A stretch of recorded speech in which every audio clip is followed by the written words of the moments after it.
Good day everyone. So, ang papag-aralan natin ngayon ay tungkol sa multi-line command in AutoCAD or multi-line. So, in AutoCAD, ang multi-line is a single AutoCAD object that consists of multiple parallel lines drawn simultaneously.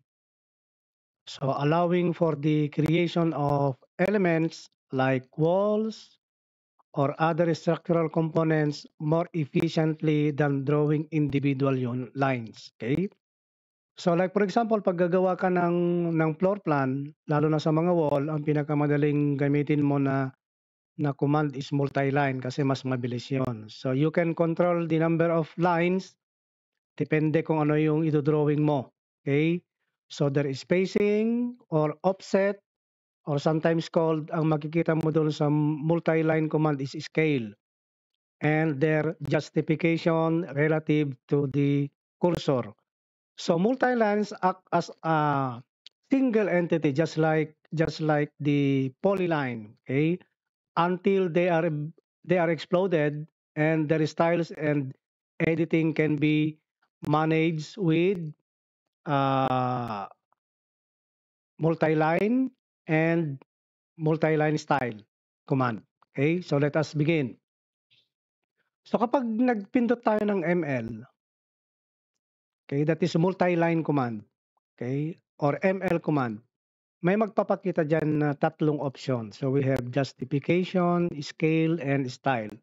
So unahin natin na ipaliwanag kung ano yung scale kasi yun yung pinaka, okay? Unahin na ipaliwanag yung scale. Kapag pinindot natin yung S, okay, enter tayo. Ang unang tatanungin sa iyo ng AutoCAD is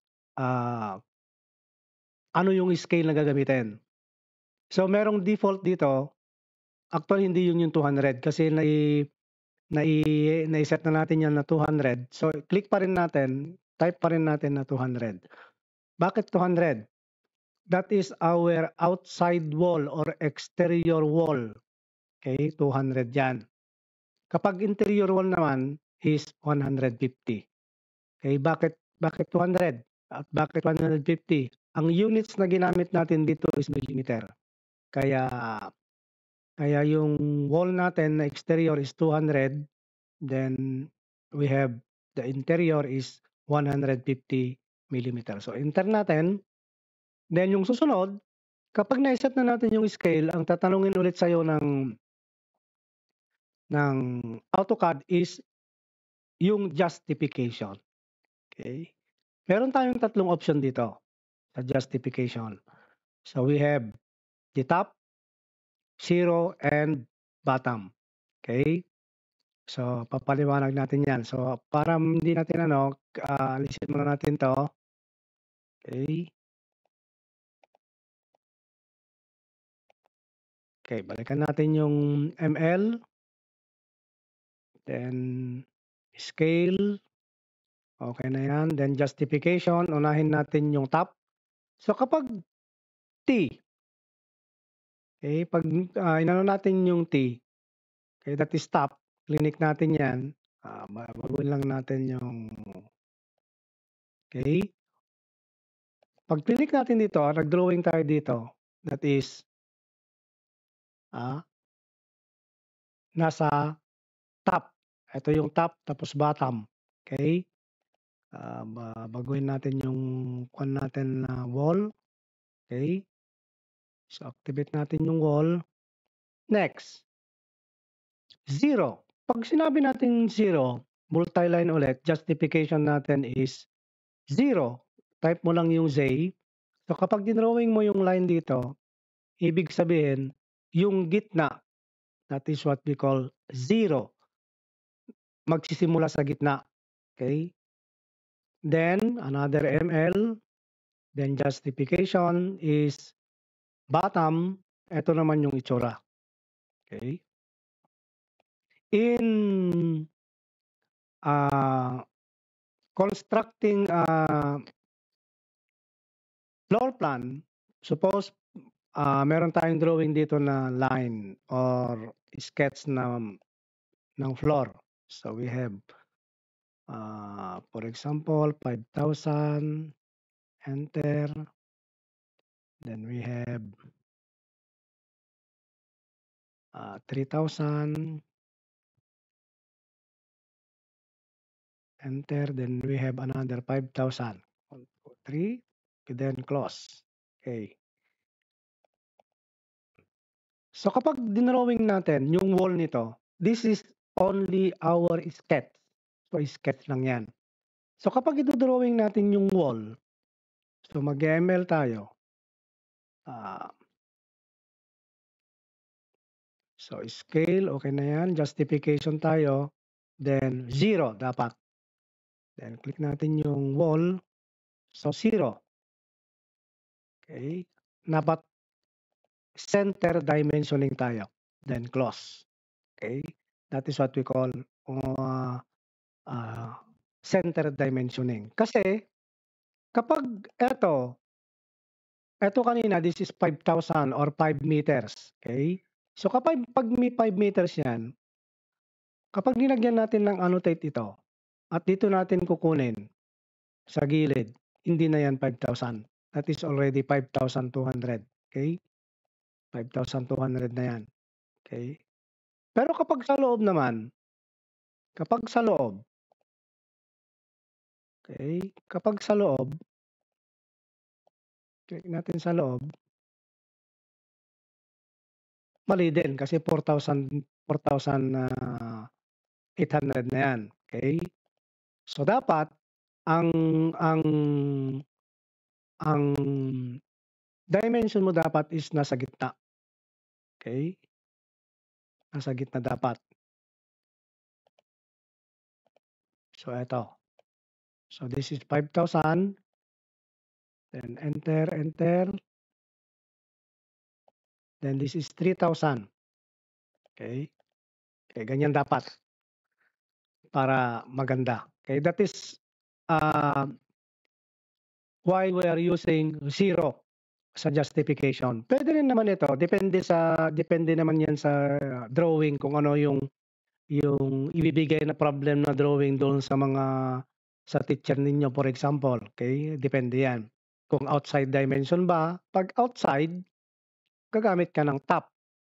Okay? Kapag inside naman, gagamit ka ng bottom. Parang ganon. Depende sa ipapadrawing sa inyo ng inyong mga instructor. Okay? Now, we proceed to the ML Edit. Okay. Sa ML Edit, meron tayo dito pinaka-popular na ginagamit pag nagdo-drawing ng floor plan. So we have the close cross, open T, then corner join. So tingnan natin. So kapag open cross, suppose meron kang drawing. Okay? Meron kang drawing. Layo natin to.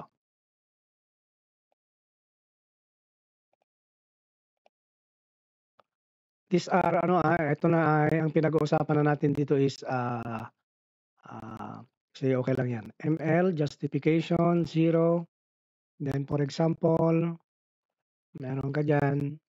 Then suppose ganyan yung itsura niyan.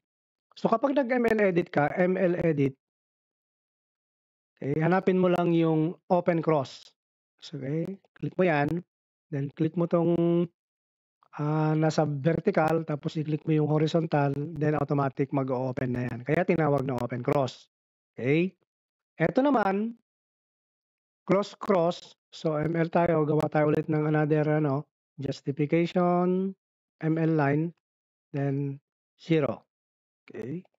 So suppose, ito naman, this is an example doon sa cross. Okay? ML edit ulit. Then close cross. Click natin to.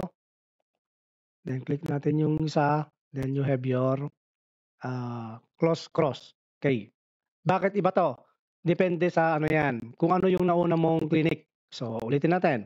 So ML justification is 0. Then we have to draw another one para makita ninyo. So, ML Edit, close cross, close cross. So, kapag uunahin mo 'to, tapos sunod mo yung isa, iba naman yung itsura. Okay, depende sa uunahin mo. Okay? Next, we go to the OpenT. Okay, ML ulit tayo, justification 0, then gawa tayo ng another line. So, for example yan, so ML edit ka, then you have to choose OpenT. So, select mo yung isa, then select mo na naman yung isa, then you have that OpenT. Okay? Next, we have the corner. Okay, well, suppose ML ka ulit.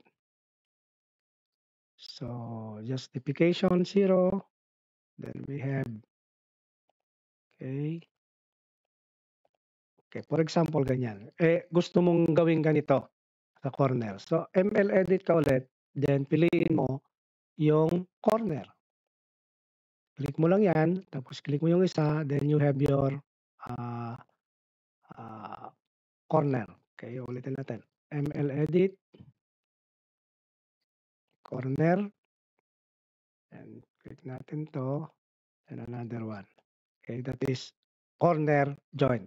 So, sa paggawa ng floor plan, eto lang yung kalimitang ginagamit. Close cross, open T, corner T. Pero ang pinaka-popular na gagamitin natin or ang gagamitin natin sa floor plan natin is open T and corner joint.